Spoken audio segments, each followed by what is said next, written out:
Күзгү, айтчы, мен сулуумунбу же кайненем сулуу? Албетте сен сулуусуң.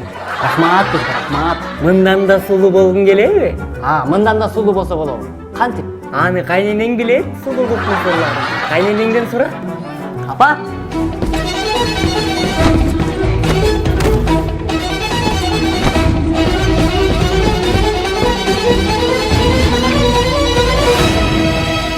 Мындан дагы суп-сулуу болгуң келип атат да.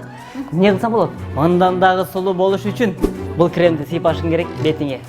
1 сааттан кийин кайра арчып коюшуң керек.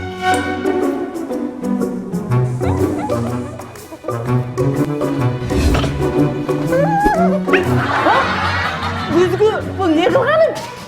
Апа! Апа! Күзгү, мен сулуумунбу же келиним сулуу?